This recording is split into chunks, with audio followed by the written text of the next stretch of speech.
At my departure lunch, Gavin raised his champagne flute and announced, "Technology is the future." He went on, his eyes never meeting his glossy grin. "Northrise Apparel will be positioned to dominate the market for decades to come with our new automated systems and AI integration." With that practiced earnestness they teach in executive coaching courses, he turned to face me. "Let's thank Vita for bringing us to this point." There was the customary clapping in the meeting room. I thanked them, grinned, and nodded while holding onto my little black notepad, which was the sole personal belonging I had retrieved from my workplace after yesterday's packing of 25 years worth of memories into 3 cardboard boxes. Vita Lewis is my name. I have served as the foundation of Northrise Apparel's whole data infrastructure in Sacramento for 25 years. When I first started, I was building code and connecting actual servers, which served as the framework for the future billion-dollar business.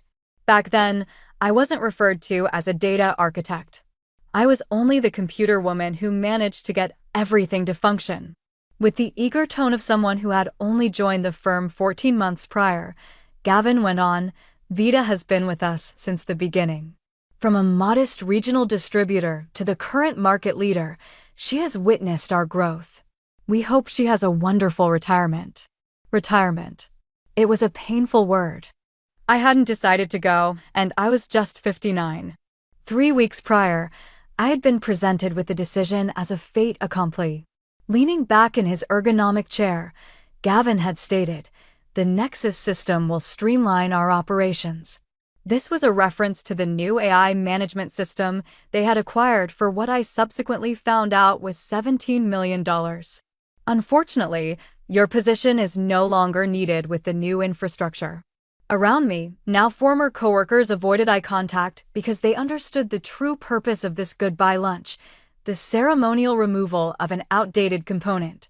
Because I didn't suit the slick new look of Silicon Valley-inspired corporate modernity, I was being thrown out after decades of developing the nervous system of their empire, including establishing their inventory monitoring, constructing their customer database, and programming their shipment operations. In my hand, I could feel the weight of my notepad. It had 25 years of institutional expertise, including manual override codes, emergency backdoor patches, and the quirks of our specially designed system that were not mentioned in any instruction manual. Information that was only kept in my mind and on these pages, not on any server or cloud. To Vita and to Northrise Apparel's future, Gavin said in closing. In response, I lifted my glass, a rehearsed grin concealing my thoughts. They had no idea how complex their future would soon become. In 1998, while the business was still known as West Coast Threads and had 23 workers working out of a converted warehouse, I purchased my home in Midtown Sacramento. Now that Northrise Apparel employed more than 7,000 people nationwide, my little 2-bedroom craftsman had grown in value to the point that, if I so desired, I could sell it and live well in retirement. However, I had no intention of retiring. The evening after my farewell lunch, I sat on my back porch with a glass of wine, watching the sunset and thinking back on how I'd become the company's foundation without anyone fully realizing it. When Thomas Green first hired me, fresh out of a computer science program where I was one of 4 women in my class, he valued my methodical approach. "You think of things the rest of us don't," he'd said. "I need someone who sees the big picture." And I had. As West Coast Threads became Green Apparel and finally Northrise, I designed systems that anticipated our growth. I built redundancies, created emergency protocols, standardized our data collection. When we acquired smaller companies, I integrated their systems with ours, preserving what worked while upgrading what didn't. Everything changed when Thomas retired 3 years ago. The board brought in Gavin Pard, 38 years old, with an MBA from Wharton and a resume full of tech startups, but no experience in apparel manufacturing or distribution. His first all-hands meeting set the tone. We need to disrupt ourselves before someone else disrupts us. Over the next year, consultants from trading came and went, using phrases like digital transformation and AI-first paradigm. They interviewed me extensively, taking notes on how our systems functioned, what databases contained which information, how our proprietary software managed inventory across 5 distribution centers. I should have seen it coming, but loyalty had made me naive. The doorbell rang, jolting me from my thoughts. Through the peephole, I saw Eleanor from HR holding a basket. "Just wanted to check on you," she said when I opened the door. "The transition team realized we never got your authentication codes for the backup systems." The transition team, being the 320-somethings tasked with deconstructing my life's work. "Everything's in the handover documents," I replied coolly. "The master list should have all the access protocols." Eleanor's smile faltered. "There seems to be some confusion about the legacy systems, particularly the warehouse automation interfaces." Of course there was. Those interfaces were custom-built, modified over years to work with our specific needs. Nothing about them was standard. "I'm sure they'll figure it out," I said, accepting the gift basket but not inviting her in. The Nexus system is the future, after all. The first signs of trouble came a week after my departure. My former colleague Jerome texted me on a Tuesday afternoon. "Systems glitching. New team can't figure out why the inventory won't reconcile with the shipping manifests." I didn't respond. The next day, Bethany from accounting called. "Vita, we're having some issues with the quarterly reporting module. The numbers aren't matching what we're seeing in sales." "I'm sure the transition team can handle it," I replied. "The Nexus system is supposed to be state-of-the-art. But it's still pulling from your database architecture," she pressed. "Nobody understands the connections like you do." I felt a twinge of sympathy for Bethany, who had always been kind to me. But I remained firm. "I've moved on, Bethany. My consulting schedule is already full." This wasn't a lie. The day after my severance package had cleared, I'd received a call from Philip Donovan, co-founder of Donovan and Mills Logistics. They were Northrise's biggest competitor in the West Coast apparel distribution space, and they wanted to meet. "Just a consultation," Philip had said. "We've admired your work for years." The office of Donovan and Mills occupied the 12th floor of a glass tower downtown, with a view of the state capitol. It was sleeker than Northrise's converted industrial campus, filled with natural light and modern furniture. Philip met me in the lobby himself, a courtesy Gavin had never extended to anyone below VP level. "Miss Lewis," he said, shaking my hand. "Thank you for coming. We're excited to hear your thoughts on our data. Infrastructure." The meeting lasted 3 hours. I was introduced to their tech team, shown their systems, asked my opinions on their processes. They listened carefully, took notes, asked intelligent questions. "We've been trying to solve our multi-location inventory synchronization for months," their lead developer admitted. "Our current system can't handle the complexity." The problem was immediately clear to me. I'd solved it for Northrise 15 years ago. At the end of the meeting, Philip walked me to the elevator. "We'd like to bring you on as a consultant," he said. 3 days a week. Your own team. Complete autonomy on how you approach the rebuild. The offer was double my previous salary. "I'll need to think about it," I said, though my mind was already made up. When I got home, there were 3 missed calls from Northrise, 1 from Eleanor, 1 from the IT department, and 1 from Gavin himself. I ignored them all. That night, I opened my black notebook and began transcribing its contents into a password-protected document on my personal laptop. Emergency workarounds, server peculiarities, the architectural quirks of a system built over decades rather than designed all at once. Knowledge that wasn't documented anywhere else. The next morning, I called Philip and accepted his offer. That afternoon, Jerome texted again. "Complete system failure. Nothing's talking to anything. CEO is losing his mind." I closed my phone without replying and began packing for my first day at Donovan and Mills. I was deep into my 3rd week at Donovan and Mills when the storm truly broke. I'd been given a corner office overlooking the American River and a team of 5 developers who actually listened when I talked about database architecture. We were making rapid progress on rebuilding their inventory management system, and I felt more valued in those 3 weeks than I had in my last 3 years at Northrise. My phone buzzed with a text from Jerome. They're calling it the Black Thursday crash. Nothing's working. Orders lost. Inventory frozen. Customer portal down. Gavin's looking for someone to blame. I didn't respond, but I did pull up the local business news on my computer. There it was, a headline on the Sacramento Business Journal website. Northrise Apparel faces major system outage.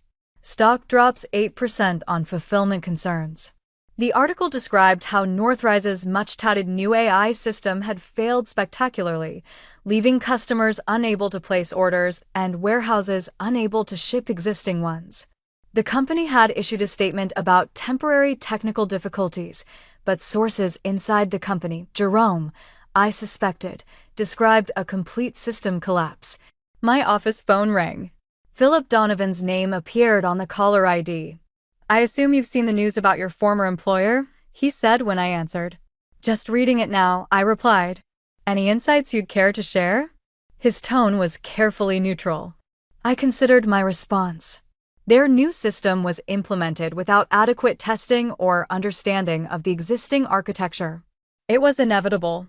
I see. Philip paused. We've received an interesting call from a Thomas Green. Apparently, he still sits on Northrise's board, and he suggested we might have recently acquired some valuable expertise that could help resolve their situation. My heart skipped. Thomas had been my champion for decades, but I never expected him to reach out like this. What did you tell him? I asked. That we're quite happy with our recent personnel decisions and have no interest in loaning out our valuable consultants. I smiled despite myself. Thank you, though I admit to some curiosity, he continued. Just how bad is their situation? I sighed, weighing my professional ethics against my lingering resentment. If they tried to integrate Nexus without properly migrating the manufacturing execution system I designed, they've likely corrupted their entire database. Every order, inventory record, and shipping manifest from the last 3 months could be affected. And recovery? Possible, but not with their current team.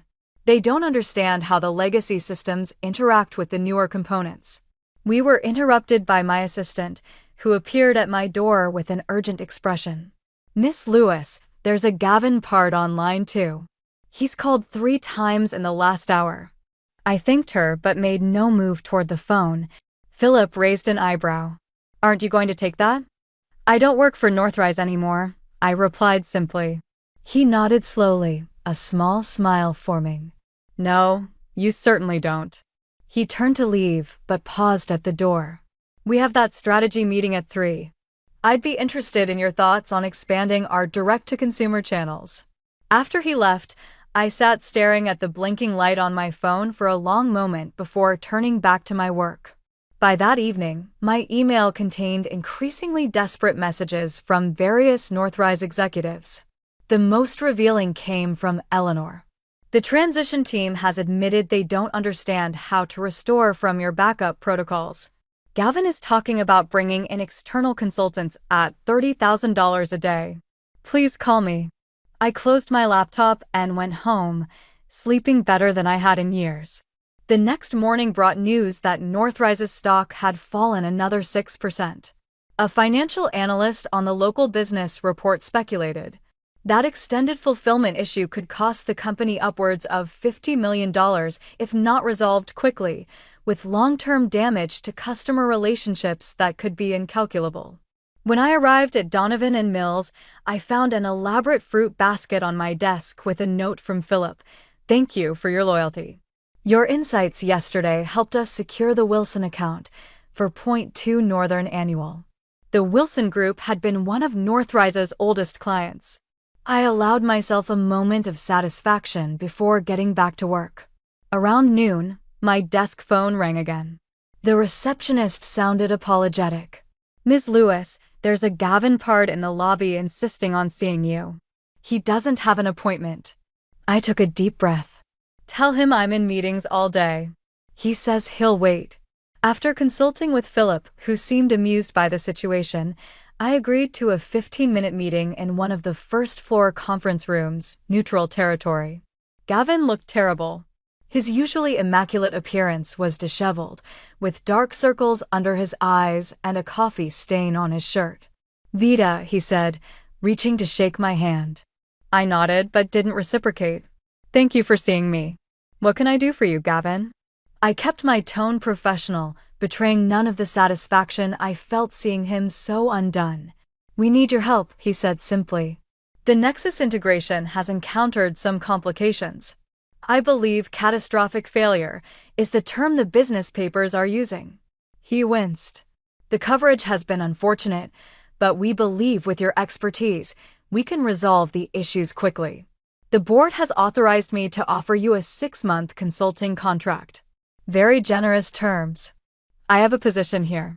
We'll double whatever they're paying you," he said quickly, then, seeing my expression, "Triple it." I leaned back, studying him. "You fired me, Gavin. You called my expertise obsolete. You said, what was it, that technology is the future and my methods were holding the company back." He had the decency to look embarrassed. "That was a mistake. We all make mistakes, some more costly than others. Vida, please. We're losing millions every day. The warehouses can't ship, customer service can't access order histories. The Nexus team says the core database is corrupted beyond recognition." I thought of all the warnings I'd given during the transition, the documentation I'd provided that had been dismissed as unnecessarily complex, the training sessions no one had time to attend. "No," I said simply. "What?" "No. I don't work for Northrise anymore. I have commitments here. But I'm sure your Nexus experts will figure it out eventually." Gavin's desperation turned to anger. "You know exactly what happened to our systems. You probably built in these failures." I stood up, my own anger flaring.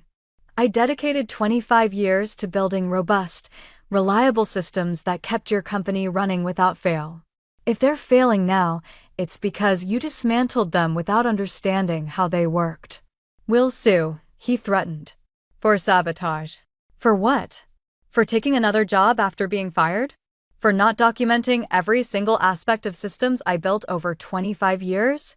Sue me for not answering phone calls from a company that discarded me." I gathered my papers. "I believe our 15 minutes are up." As I walked out, I turned back briefly. "By the way, there's a complete recovery protocol in the Emergency Procedures Manual, Volume 3, Section 8. I updated it every quarter for 20 years. But of course, that would require actually reading the documentation." I left him there, mouth slightly open, and returned to my new office where I was building something better. 2 days later, I received a formal letter from Northrise's legal department requesting all documentation, notes, and intellectual property related to my former position. It was followed by a personal note from Thomas Green. "Vida, call me. We need to talk. The board is in chaos." I decided to respond to Thomas out of respect for our history. He answered on the first ring. "This is a mess," he said without preamble. "Gavin has the board convinced you sabotaged the system." "That's absurd," I replied. "I built those systems to withstand anything. They were working perfectly when I left." "I know that," Thomas sighed. "But they need someone to blame. The Nexus implementation has been a disaster. They've lost millions in orders, and their main backup was corrupted during the migration." "There's a tertiary backup," I said, "on the secure server in Building C. It runs independently from the main system and archives everything weekly." There was a pause. "Building C was decommissioned last month. Cost-cutting measure." I closed my eyes, imagining the old server room with its carefully maintained equipment now empty. "Of course it was," I muttered. "Vida," Thomas's voice softened.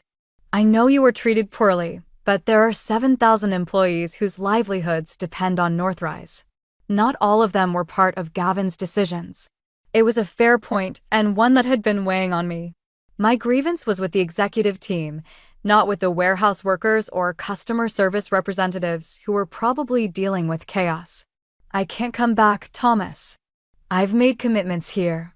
I understand. But perhaps there's a middle way. What if you provided consultation remotely? Just enough guidance to get the critical systems back online? The board would ensure you're well compensated, and Gavin would have no direct contact with you. I considered his proposal. I'll think about it. That evening, I discussed the situation with Philip, who surprised me with his response. Help them, he said. Under the right conditions. You want me to help our biggest competitor? He smiled. I want you to negotiate terms that benefit us both. If you can get their systems running again while securing favorable terms for Donovan and Mills, that's a win-win. The next day, I called Thomas with my conditions. I would provide remote consultation only, working exclusively through their technical team. I would require a substantial consulting fee paid in advance, and most importantly, Northrise would need to sign a partnership agreement with Donovan and Mills, giving us preferred status for West Coast distribution. That's essentially asking us to collaborate with our competitor, Thomas said. It's asking you to acknowledge reality. I countered. Northrise's distribution network is in shambles. You need reliable partners until you're back on your feet. Donovan and Mills can handle the overflow at fair rates, and I can help restore your systems. Everyone wins.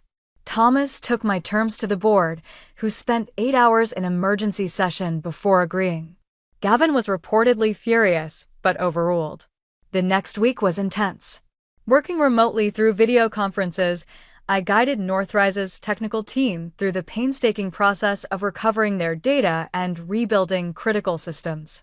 I didn't give them everything, just enough to restore basic functionality and prevent further losses. Philip was delighted with the partnership agreement, which gave us access to clients we'd been pursuing for years. Northrise's stock stabilized, and the crisis coverage in the business press began to fade. Through it all, I maintained my distance from Gavin, speaking only with the technical team and Thomas. But I heard through Jerome that Gavin's position was precarious, with several board members openly questioning his leadership. It wasn't revenge exactly. It was something more satisfying, vindication. 6 weeks after what the tech team had begun calling the VA protocols salvaged Northrise's systems, I received an unexpected email from Thomas Green. The subject line read simply, Board Meeting Results. Gavin Pard had been removed as CEO. The board had voted 10-2 for his immediate replacement. The Nexus failure cost us $142 million in lost orders, damaged customer relationships, and emergency consultants, Thomas wrote. His position became untenable when the quarterly reports showed the extent of the damage. I thought you should hear it from me first. I sat back in my chair, letting the news sink in. I hadn't actively worked for Gavin's downfall, but I couldn't pretend to feel sorry about it. His arrogance had nearly destroyed a company that thousands of people depended on for their livelihoods. Later that day, Philip stopped by my office. I hear Northrise is looking for a new CEO, he said with a knowing smile. So I've heard. They could do worse than to bring Thomas back temporarily. I gave a nod. He understands the business in a way Gavin never did. The Wilson account was so impressed with our handling of their overflow that they've asked about making the arrangement permanent, Philip said, referring to his grasp of the business. That would be a straight purchase of a $12 million yearly contract from Northrise. I watched. Philip gave a shrug. Reality is reality. Speaking of business, our 5-year strategic plan will be discussed at tomorrow's executive committee meeting. Please share your ideas for our data architecture with me. My vision. In 2 months, you've totally changed our systems. The committee wants to know what you've created and where you envision it heading, Vita. Your efforts are worthy of praise. I looked out my window at the distant Sacramento skyline as he walked away. The Northrise complex was barely visible to me. The main building still had its emblem lighted. On the inside, however, everything was different. Although the business would go on, it would never be the same. I wouldn't either. I was creating something on my terms, with people who appreciated my contributions for the first time in decades. I went to the ribbon-cutting event for the new technology center at Donovan and Mills 3 months later. The inscription next to the entryway said, Vita Lewis Technology Center, where innovation meets experience, and it bore my name. After my system update improved their distribution network's efficiency by 38%, Philip insisted on naming it after me. In addition to housing a larger development team, the center would provide technical workers from around the organization with training facilities. We didn't just hire a consultant, according to Philip's speech. We gained a visionary who understood that technology should serve people, not replace them. I reflected on how things had gone differently than I had anticipated when I left Northrise as I stood next to him for the ceremonial photo. I had envisioned a fresh start, not exactly retaliation. However, my achievement had turned into a kind of validation that was stronger than any intentional revenge. Following the event, local lawmakers and business leaders joined the reception. I was approached by a woman I had never seen before. Diane Torres from the Governor's Office of Business Development here, Miss Lewis. Amazing things have been said about your work.